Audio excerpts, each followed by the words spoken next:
नमस्कार दोस्तों, स्वागत है आप सभी का 12 मास के ऑफिशियल यूट्यूब चैनल पर। मैं हूं सुधाकर भट्ट और आज की वीडियो में मैं बात करूंगा चीड़ प्रजाति के बारे में। पिछली वीडियो में हमने चीड़ प्रजाति से होने वाले पर्यावरण की हानि के बारे में आप सबसे जिक्र किया था, जो कुछ इस तरह से था कि किस तरह मिश्रित वन समाप्त हो रहे हैं, किस तरह जंगलों में आग लग रही है, बांझ के जंगल सिमट रहे हैं। तो आज की वीडियो में हम कुछ इसी विषय को आगे लेकर जाएंगे और कुछ अन्य बिंदुओं पर भी बात करेंगे। तो वीडियो के अंत तक बने रहें और हमारे इस जागरूकता संदेश में सहभागिता निभाएं। सरकार अथवा वन विभाग चीड़ को लेकर कितना चिंतित है? कैसे चीड़ के विस्तार को रोका जा सकता है? क्या पहाड़ों में चीड़ से रोजगार पैदा हो सकता है या इसे किस तरह से उपयोग में लाया जा सकता है? यह हमारी संस्कृति का हिस्सा कब और कैसे बना, आइए जानते हैं।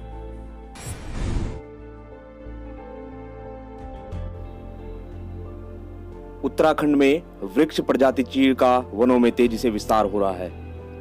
चीड़ के वनों का क्षेत्रफल लगभग 3,94,380 हेक्टेयर तक पहुंच चुका है। ये वृक्ष प्रजाति इको फ्रेंडली तो है, मगर इसके बहुतायत में पाए जाने से वनों का संतुलन बिगड़ रहा है। लिहाजा अन्य प्रजातियों के अस्तित्व के लिए चीड़ के वृक्षों का कटान किया जाना पर्यावरण संरक्षक के हित में होगा। हालांकि वर्ष 2005 में हाईकोर्ट द्वारा चीड़ वृक्ष के रोपण पर पूर्णतः रोक लगा दी गई थी। वहीं चीड़ के बहुतायत में पाए जाने के चलते अन्य वनस्पतियों के अस्तित्व के लिहाज से कुछ वर्ष पूर्व फॉरेस्ट रिसर्च इंस्टीट्यूट देहरादून से राज्य सरकार को रिपोर्ट सौंपकर आगाह भी किया गया था।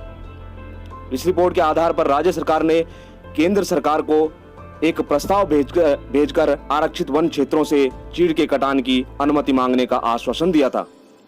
फिलहाल सरकारी तंत्र प्रत्येक वर्ष हरेला पर्व पर पर्यावरण संरक्षण के लिहाज से वृक्षारोपण कार्यक्रम तो करता है, लेकिन इस वृक्ष प्रजाति के चलते पर्यावरण संरक्षण को लेकर कितनी चिंतित है, फिलहाल कुछ भी कह पाना मुश्किल है। चीड़ के जंगलों के विस्तार को कैसे रोका जा सकता है? चीड़ से क्या पहाड़ों में रोजगार पैदा हो सकता है अथवा ये किस तरह से उपयोग में लाया जा सकता है? प्रकृति में हम जिसे फायदे का सौदा समझते हैं, कभी कभी वही हमारी बर्बादी का कारण बन जाता है, और जिसे बेकार समझने की भूल कर बैठते हैं वह जीवन के अस्तित्व की महत्वपूर्ण कड़ी साबित होता है। चीड़ की छाल में किसी औजार से छत करने पर एक प्रकार का चिकना गोंद निकलता है, जिसे श्रीवास या गंध विरोजा कहते हैं। इसके वृक्ष में तारपीन का तेल भी निकाला जाता है।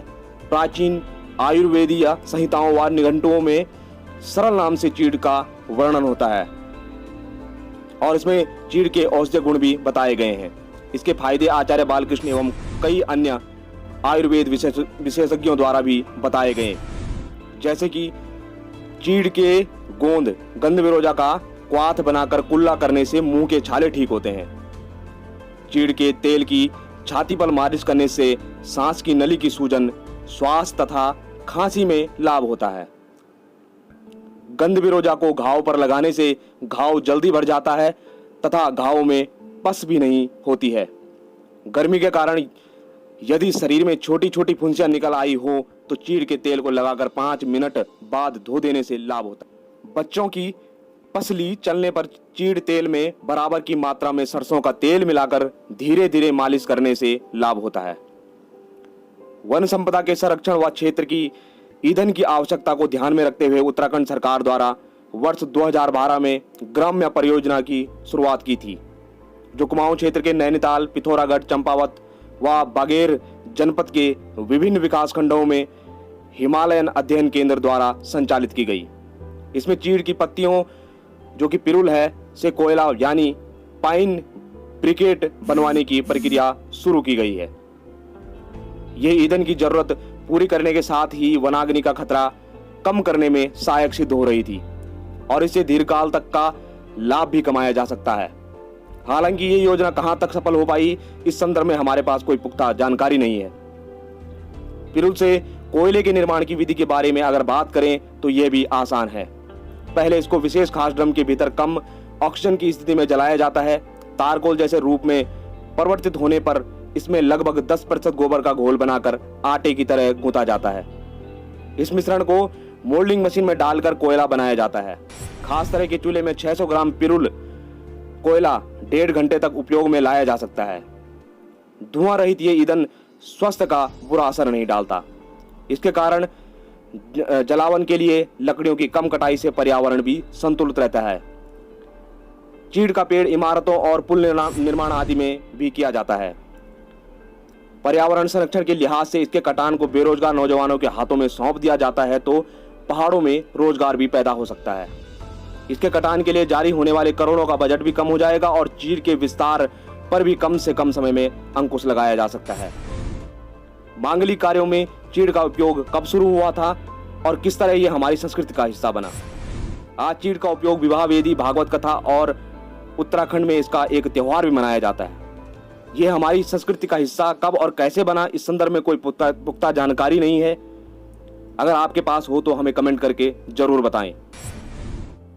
पर्यावरण संरक्षण की बात हो तो विश्व प्रसिद्ध चिपको आंदोलन को हम कैसे भूल सकते हैं। तो अगली वीडियो में हम जानेंगे इससे जुड़ी कुछ रोचक जानकारियां।